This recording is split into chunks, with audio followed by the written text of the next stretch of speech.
नत्वा सरस्वतीं देवीं शुद्ध्यां पुण्यां करोम्यहं पाणिनीय प्रवेशाय लघु सिद्धांत कौमुदीं। प्रिय छात्रों, मैं अपने चैनल संस्कृत सोम में आपका स्वागत करता हूं। जैसा कि हम लोग रोज प्रतिदिन संधियां पढ़ रहे हैं, शाम को संधियों की क्लास होती है, तो इसमें इसी क्रम में अगली संधि झल संधि है, जिसे हम जसत्व संधि के नाम से जानते हैं। जसत्व संधि, मैंने आपसे कहा था कि जो नाम होता है वो किसी न किसी बेस पर ही रखा जाता है। अब इसमें जस देखिए लिखा हुआ है, जसत्व, जस वाली संधि, अर्थात इसमें जस प्रत्याहार जब आप बनाते हैं प्रत्याहार महसूस सूत्रों से, तो उसमें जस प्रत्याहार भी बनता है। तो जस प्रत्याहार का कुछ मुख्य रोल या कुछ मुख्य भूमिका है इस संधि में, इसीलिए इसको जसत्व संधि कहा जाता है। तो अब इस संधि का सूत्र पढ़ते हैं, झलाम जसो अंते। झलाम जसो अंते। देखिए, हमने शुरुआत में ही कहा था कि अगर आपको प्रत्याहार सीखने हैं तो आप महस्व सूत्र अनिवार्य रूप से याद कर लीजिए, क्योंकि बिना महस्व सूत्रों के आप प्रत्याहार नहीं बना सकते हैं। और जितना भी संधि है उनमें प्रत्याहारों का प्रयोग अत्यधिक किया गया है। प्रत्याहारों के माध्यम से ही अपनी बात को या सूत्रों की बात को बताया गया है। इसमें देखिए, दो प्रत्याहार आए हैं, एक तो आया है झल और दूसरा जस। दो प्रत्याहारों का ही इसमें प्रयोग है। अब इसका अर्थ क्या है? झलाम, झल प्रत्याहार के अंत में होने पर यदि पद के, देखिए हम रोज आपको बताते हैं दो पद होते हैं, एक पहला पद, ये पहला पद है, ये पहला पद है और ये है दूसरा पद। तो इस कह रहा है कि पहले पद के अंत में यदि झल प्रत्याहार का वर्ण हो, पहले पद के अंत में यदि झल प्रत्याहार का वर्ण हो और उसके बाद स्वर आ रहा है या व्यंजन आ रहा है, इसमें सोचने की कोई बहुत बड़ी आवश्यकता नहीं है। हालांकि इसका भी नियम है, लेकिन इसमें सोचने की बहुत बड़ी आवश्यकता नहीं। यदि पद के अंत में झल प्रत्याहार का वर्ण आ रहा है तो उसको जस प्रत्याहार का वर्ण कर देते हैं। लेकिन कब कर देते हैं, इसका कुछ तरीका है, इसका कुछ नियम है। पहले तो हम लोग जान लेते हैं कि झल प्रत्याहार है क्या। ये देखिए, झल प्रत्याहार मैंने यहाँ पर लिख रखा है। आपने महस्व सूत्र पढ़े हैं, तो महस्व सूत्र में आप अयुड़ से शुरू करते हैं, तो अयुड़ में झा नहीं आ रहा है, ऋलिक में भी झा नहीं आ रहा है, अयुड़ ऋलिक अयोंग में भी नहीं, अयोश में भी नहीं, ठीक है, हैवरट में भी नहीं, अयुड़ ऋलिक अयोंग अयोश हैवरट लड़ इसमें भी नहीं है, यमंगणम नहीं है, अयुड़ ऋलिक अयोंग अयोश हैवरट लड़ यमंगणम, फिर झबय में झा रहा है। तो झबय से हम लोग शुरू करेंगे और कहां तक जाएंगे? झबय, घड़ दस, जब गढ़ दस, खप छठ थच तटव कपय और सस सर के बाद जो हल आता है उसके ला तक जाएंगे। यहां पर तभी तो झल प्रत्याहार बनेगा। अब देखिए, हमने आपको बताया था प्रत्याहार बनाते वक्त कि अंतिम वर्ण छोड़ दिया था, तो झल में क्या लेंगे? झा और भा लेंगे, इसलिए मैंने इसको अंडरलाइन कर रखा है। ये झबय का है। फिर घड़ दस है तो इसको भी मैंने अंडरलाइन कर दिया है। फिर जब गढ़ दस है, सा गायब है, अंतिम वर्ण सबके गायब है। फिर खप छठ थच तटव, इसका भी अंतिम वर्ण गायब है, तटव वा गायब है। फिर उसका कपय, कपय का या गायब है, सस सर, इसका रा गायब, हल्का ला गायब है। तब जाकर के आपका झल प्रत्याहार पूर्ण होता है। झबय घड़दस जब गड़दस खपचट तटव कपय सस सर हल। तो इसमें क्या होगा? सबके अंतिम वर्णों को हम गायब कर देंगे। झबय से लेकर के हल तक अंतिम वर्ण गायब हो जाएंगे। अंतिम वर्ण मतलब उसकी, हमने बताया था, उसको हटा देते हैं तभी प्रत्याहार बन पाता है। तो यहां पर देखिए, इतने वर्ण जो है झल प्रत्याहार में, टोटल वर्ण झल प्रत्याहार के अंतर्गत आते हैं। तो अगर ये कह रहा है कि अगर झल प्रत्याहार का वर्ण पहले वाले के अंतिम में हो, झल प्रत्याहार का वर्ण, तो उसके जगह पर जस प्रत्याहार का वर्ण हो जाता है। अच्छा, इनको अगर थोड़ा हम सिस्टमैटिक तरीके से देखना चाहें तो कैसे देखेंगे? थोड़ा अगर सिस्टम से इनको देखें तो सिस्टम भी है इसका। देखिए, आपके जो 5 वर्ग हैं, कवर्ग, चवर्ग, टवर्ग, तवर्ग और पवर्ग, इनमें देखिए, इसमें अगर आप इसमें अंतर्गत आप जाएं तो देखिए आपको इसमें इनके वर्गों के पहले, दूसरे, तीसरे और चौथे वर्ण मिल रहे हैं। थोड़ा ध्यान से देखिए, कवर्ग है, कवर्ग का देखिए इसमें का कहीं पर आपको मिल जाएगा, का मिल गया। फिर खा, अगला अक्षर खा भी मिल गया। फिर तीसरा अक्षर गा है, देखिए गा भी कहीं पर होगा, गा मिल गया। फिर घा है, घा भी कहीं पर होगा, घा मिल गया। यानी कि जो कवर्ग है इसके 4 वर्ण हमको मिल गए।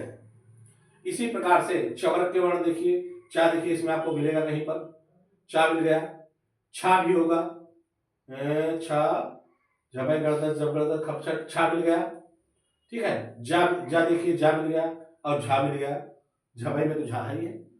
फिर ट वर्ग में देखिए, टाठा डाढ़ा णा, ना नहीं लेना है, टाठा डाढ़ा णा नहीं लेना है, तो टा भी इसमें आपको मिल जाएगा, टा मिल गया, टाठा मिल गया, ढा मिल गया, और उसके बाद में ढा भी मिल जाएगा, ये देखिए। फिर तवर्ग में ता था दा था ना, कहने का अर्थ ये है कि ये पांचों वर्ण हैं, इनके जो शुरुआती चार अक्षर हैं, अंतिम अक्षर को अगर छोड़ दिया तो शुरुआती चारों अक्षर झल प्रत्याहार में आते हैं। प्लस क्या करना है, सा जो सस सर है, देखिए झल प्रत्याहार में कौन कौन से वर्ण आते हैं, एक तो सब सारे वर्ग जो वर्ग हैं पांचों, इनके चारों अक्षर आ जाते हैं, पहले से लेकर के चौथे तक चारों अक्षर आते हैं। उसके बाद में फिर सस सर के तीनों सा आ जाते हैं, तीनों सा सस सर, देखिए शा शा शा तीनों सा आ गए हैं। उसके बाद में हल्का हा आ जाता है, यानी कुल मिलाकर के ये 4 पंचे 20 और 4 24 अक्षर झल प्रत्याहार में आते हैं। झल प्रत्याहार बनाने के लिए हमको 24 अक्षरों का आवश्यकता है, वो झल प्रत्याहार 24 अक्षर इसमें मिलते हैं। लेकिन जस प्रत्याहार में केवल कितने अक्षर हैं, 1 2 3 4 5, 5 ही वर्ण है जस प्रत्याहार। तो इन ये कह रहा है कि अगर झल प्रत्याहार वर्ग के अंत में हो तो उसके स्थान पर जस प्रत्याहार का वर्ण हो जाएगा। अब जस में तो देखिए 5 ही है वर्ण, तो कहने का अर्थ है इतनों की जगह पर आपके इतने ही वर्ण होंगे आदेश में, जो इनकी जगह बदला जाएगा वो इसके इन शब्दों में से ही लिया जाएगा। अब इसका सरल तरीका जान लीजिए। सरल तरीका इसका यह है कि अगर कोई भी वर्ण झल प्रत्याहार का कोई भी वर्ण अंतिम में है, तो आप ये देख लीजिए किस वर्ग का है, इसको देख लीजिए। कवर्ग का है तो कवर्ग का तीसरा वर्ण कर दीजिए, चवर्ग का है तो चवर्ग का तीसरा वर्ण कर दीजिए, पवर्ग का है तो पवर्ग का तीसरा वर्ण कर दीजिए, सबका तीसरा वर्ण होता है। अब देखिए ऐसे एग्जाम्पल देख लीजिए, अच था, ये चवर्ग का है, अच में चा चवर्ग का है, तो चा का तीसरा वर्ण कौन सा है, देखिए चा छा जा, क्या हो गया, चा को जा कर दिया, और अचंता, अच प्लस अंता था तो बन गया अजंता शब्द बन गया। दूसरे में ये वाक धन ईशा, का किसमें का था, कवर्ग का था। अब इसका देखिए गा, तीसरा वर्ण गा है, तो का गा हो गया, का गा हो गया, वाक ईशा बन गया। सुप धन ईशा, पा था, पा का तीसरा वर्ण क्या है, पाफा बा है, तो बा कर दिया, सुबीशा बन गया। दिग प्लस अम्र था, तो का कवर्ग का था, इसकी जगह पर का खा गा, का को गा आदेश हो गया तो दिगंबरा बन गया। सट धन आनंद था, टा की जगह पर डा आदेश हो गया, देखिए यहाँ पर टा खा डा, तीसरा ही वर्ण हो रहा है ना तुम्हें, तो सबका तीसरा वर्ण करना है। कहने का अर्थ यह है इन 5 में से तो होगा, लेकिन आप ये देख लीजिए कि इन 5 जो वर्ण हैं वो किस वर्ग के अंतर्गत आ रहे हैं, और जो उसका वर्ग होगा, कहने का अर्थ है अगर कवर्ग का अंतिम वर्ण है, देखिए इसमें चवर्ग का था वर्ण था, तो चवर्ग में चले जाइए आप, चवर्ग में देखिए इसमें तीसरा वर्ण जा है, जा कर दीजिए। कवर्ग है, कवर्ग में चले जाइए, तीसरा वर्ण गा है, गा कर दीजिए। पवर्ग में चले जाइए, तीसरा वर्ण बा है, बा हो जाएगा। फिर कवर्ग में चले जाइए, गा होगा। सबका कुल मिलाकर के तीसरा वर्ण ही हमको करना है।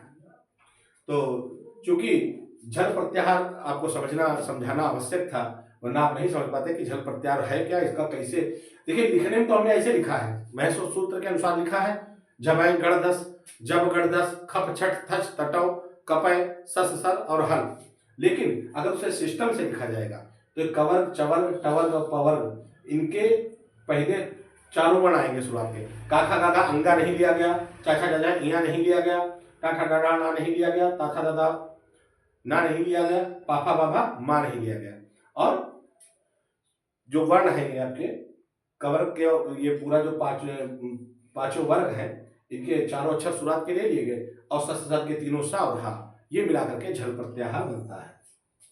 जस प्रत्याहार में केवल 5 ही वर्ण थे, लेकिन आप थोड़ा यहाँ पर ध्यान दीजिए कि जो भी यहाँ पर वर्ण हो रहा है, जो भी आदेश हो रहा है, वो इन्हीं में से होगा,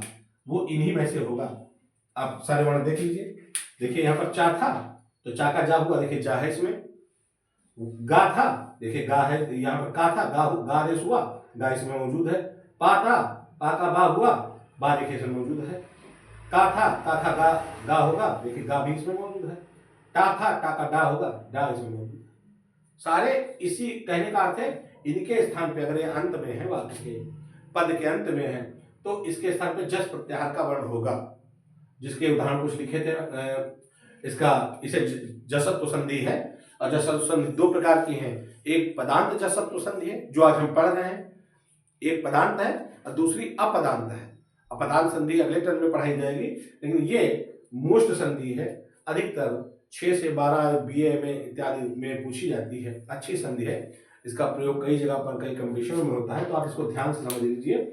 और बहुत ही मोस्ट इंपॉर्टेंट उदाहरण है ये सारी परीक्षाओं में पूछे, जैसे कि अजंता, वागीशा, दिगंबरा, सदानंदा, ये बहुत ही मोस्ट इंपॉर्टेंट उदाहरण है। तो एक बार फिर से आप समझ लीजिए, झल प्रत्याहार में झबय, घड़दस, जब घड़दस, खप छठ थस तटव कपय सस सर और हल तक के वर्ण लिए जाएंगे, अंतिम वर्ण छोड़ दिया जाएगा।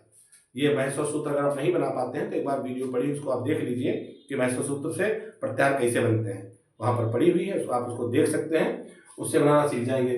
फिर जस में जस प्रत्याहार बनाना है, तो जस प्रत्याहार कैसे बनेगा, जब गढ़ दस, तो जा से शुरू करेंगे और सा तक जाएंगे, अंतिम वर्ण सा छोड़ दिया जाएगा, इतने ही वर्ण लिए जाएंगे। तो एक बार फिर से इसके परिभाषा सूत्र, जलाम जसवंते इसका सूत्र है, और इसकी परिभाषा यह है कि यदि पद के अंत में झल प्रत्याहार का वर्ण आए, तो उस झल प्रत्याहार के वर्ण के स्थान पे जस प्रत्याहार का वर्ण हो जाता है, अर्थात वर्गों का तीसरा वर्ण हो जाता है। जो वर्ग लिखे हैं इनका तीसरा वर्ण हो जाता है।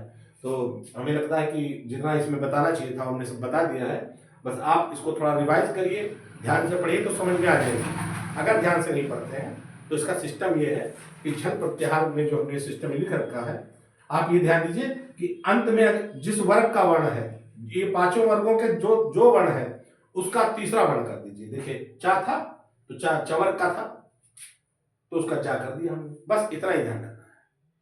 ये पदांत जसत्व संधि थी। कल हम लोग अपदांत जसत्व संधि पढ़ेंगे और उसमें जानेंगे कि अपदांत में क्या है, अपदांत में क्या है। आज तक के लिए इतना ही, और कल हम फिर से एक नई वीडियो बनाएंगे अपदांत जसत्व संधि की, और उसमें हम अपदांत जसत्व संधि के विषय में जानेंगे। नियमित वीडियो देखते रहिए ताकि आपका नॉलेज दिन ब दिन बढ़ता रहे। धन्यवाद।